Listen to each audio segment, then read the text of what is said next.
গল্পটা শোনার আগে অবশ্যই মুখে টাওয়াল ওড়না বা কিছু একটা দিয়ে মুখটা সাবধানে রাখবেন। মায়ের হাতে খেলানি খেলে আমি দায়ী না। বল্টু হ উচ্চারণ করতে পারে না, হকে গো বলে ফেলে। ক্লাসে নতুন ম্যাডাম এসেছে, এবার পরিচয় পর্ব শুরু হলো। ম্যাডাম বলল, হাই ছাত্রছাত্রীরা, আমি পাখি, এবার তোমাদের পরিচয় দাও দেখি। হাই আমি মন্টু, হাই আমি সেন্টু, এভাবে যে যার মতো পরিচয় দিল। এবার বল্টুর পালা। বল্টু বলল, গাই আমি বল্টু। ম্যাডাম বললেন, কি বললে হারামি? বল্টু বলল, গাই বললাম, আপনি আমাকে গাই বলেছেন, আমিও আপনাকে গাই বললাম। ম্যাডাম বললেন, কি তোর সাহস কি করে হলো আমাকে গাই বলতে? কে তোকে এসব বলতে বলেছে, বল আমাকে। বল্টু বলল, প্রধান শিক্ষক, তিনি বলেছেন ম্যাডাম এসে সবাইকে গাই বলবে, তোমরাও ম্যাডামকে গাই বলবে। বল্টুর কথা শুনে ম্যাডাম কাঁদা শুরু করলো। এমন সময় পাশের ঘর থেকে হেড স্যার আসলো। হেড স্যার আবার ক বলতে পারে না, ক কে প বলে ফেলে। হেড স্যার এসে বললেন, কি ব্যাপার ম্যাডাম, এভাবে পাচ্ছেন যে?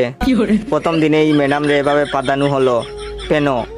হেড স্যারের কথা শুনে ম্যাডাম আরো জুড়ে জুড়ে কাঁদা শুরু করলো। হেড স্যার বললেন, প্লিজ ম্যাডাম, আপনি এত জুড়ে জুড়ে পাদবেন না, আজ আপনার প্রথম দিন, আপনি এত জুড়ে জুড়ে পাদলে মানুষ কি ভাববে? প্লিজ আস্তে আস্তে পাদুন, তাহলে আমরা ছাড়া আপনার পাদার শব্দ অন্যরা শুনতে পাবে না। হেড স্যারের কথা শুনে ম্যাডাম তো কাঁদতে কাঁদতে বেঞ্চের উপর শুয়ে পড়লো। এমন সময় টিওনো হাজির।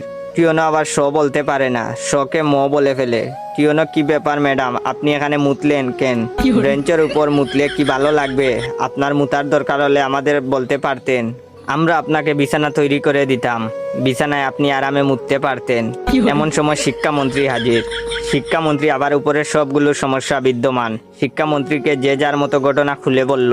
বল্টু বলল, আমি ম্যাডামকে গাই বলেছি। হেড স্যার বললেন, আমি ম্যাডামরে আসতে পারতে বলেছি। টিওনো বলল, ওদের কথার জন্য ম্যাডাম বেঞ্চের উপরে মুততেছিল, তাই আমি ম্যাডামকে বিছানায় মুততে বলেছি। তখন শিক্ষামন্ত্রী বললেন, ও বুঝেছি, গাইটা পাততে পাততে বেঞ্চের উপরে মুতেছে। এটা শোনার পর ম্যাডাম তো বেহুশ।